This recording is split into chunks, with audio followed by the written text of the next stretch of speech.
Hello friends, आज के समय में सबसे ज़्यादा कन्फ्यूजन यही चल रहा है कि हम एक पेट्रोल स्कूटर लें या एक ईवी स्कूटर लें, किस में हमें सबसे ज़्यादा फ़ायदा हो सकता है।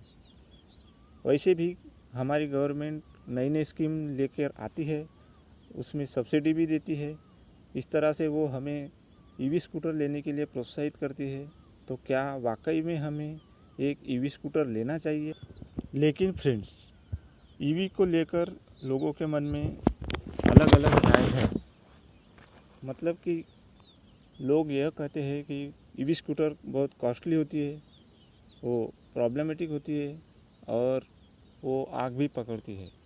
लेकिन अगर देखा जाए तो ईवी स्कूटर पेट्रोल स्कूटर के मुकाबले ज़्यादा सेफ होती है, क्योंकि अगर आप सोचें आग के मामले में तो पेट्रोल बहुत ख़तरनाक हो सकता है। एनीवे, अब हम ये जानेंगे कि ईवी स्कूटर हमें किस तरह से फ़ायदा दे सकती है।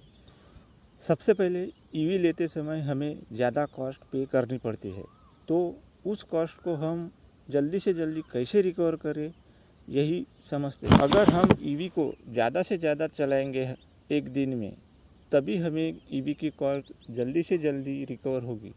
मान लीजिए अगर आप दिन में 20 से 30 किलोमीटर चलाते हैं तो आपकी कॉस्ट को रिकवर होने में ज़्यादा समय लगेगा और आपको यह लगेगा कि ईवी लेकर आपने गलती कर दी। वैसे ईवी में एक बेनिफिट ये भी है कि अगर आपकी रनिंग 80 किलोमीटर हो जाती है दिन की और आपका ईवी 100 किलोमीटर की रेंज देता है, तो उस बचे हुए 20 किलोमीटर में आप फिर भी चला सकते हो। लेकिन पेट्रोल स्कूटर में ऐसा नहीं होता है। आप हर बार यही सोचते हो कि पेट्रोल का खर्चा हो जाएगा, और कोई आपको ये भी कहता है कि पैसे क्या पेड़ पर लगते हैं, जो यूं ही पेट्रोल फिजूल में खर्च कर रहा है।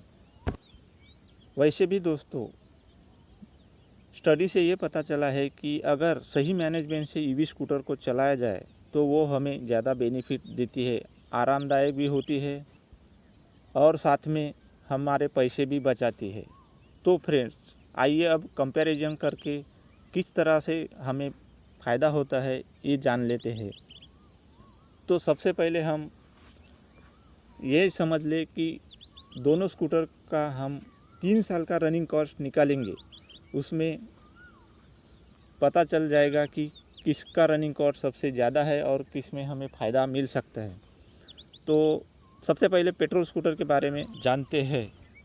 यदि आप एक पेट्रोल स्कूटर लेते हैं तो आपको अभी ये लगभग ऑन रोड 1 लाख के करीब पड़ जाएगा, और उसकी 40 की एवरेज से अगर चलाते हैं 100 किलोमीटर हर दिन तो आपको 2.5 लीटर पेट्रोल लगेगा। इस तरह से आपको महीने में 7,500 रुपये का खर्चा आएगा, और उसका ही 3 साल का खर्चा निकालेंगे तो हमें लगभग 2,70,000 रुपये फ्यूल लगेगा। और उसमें अगर हम परचेस कॉस्ट भी ऐड कर लेते हैं तो टोटल कॉस्ट 3,70,000 रुपये का खर्चा आएगा 3 साल में। उसी तरह से अगर हम ईवी को कंपेयर करें तो उसे ख़रीदने में हमें अपफ्रंट 1,40,000 रुपये लगेंगे, और उसे 100 किलोमीटर चलाने के लिए हमें हर दिन 40 रुपये का बिजली का खर्चा आएगा। इस तरह से हमें एक महीने में 1,200 रुपये का खर्चा आएगा, और अगर हम 3 साल का खर्चा निकालें तो हमें लगभग 43,000 समथिंग का खर्चा आएगा। तो टोटल ईवी का 3 साल का खर्चा 1,83,200 रुपया आए।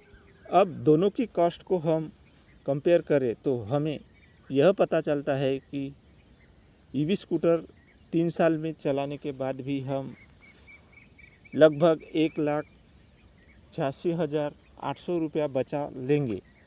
तो देखा फ्रेंड्स, ईवी हमें इतना फ़ायदा कर सकती है। इस बचे हुए पैसे से हम चाहे तो 3 साल में एक नया ईवी स्कूटर ले सकते हैं, या फिर पुराने वाली स्कूटर में नई बैटरी लगा सकते हैं। इससे भी हमें और भी बचत हो सकती है। ईवी चलाने के बाद आपका हर दिन में जो भी कॉस्ट बचता है पेट्रोल का, उसको कहीं इन्वेस्ट करके भी आप उस पर पैसे कमा सकते हो, बैंक में जमा कर सकते हो या शेयर मार्केट में लगा सकते हो या म्यूचुअल फंड में SIP कर सकते हो। इस तरह से 3 साल में आप और भी ज़्यादा पैसे रिकवर कर सकते हो। आपने जान लिया कि ईवी हमें बहुत सारे फ़ायदे दे सकती है। वीडियो को देखने के लिए आपका बहुत बहुत धन्यवाद। और आपको अगर यह वीडियो अच्छा लगे तो आप लाइक और सब्सक्राइब कर सकते हैं। धन्यवाद।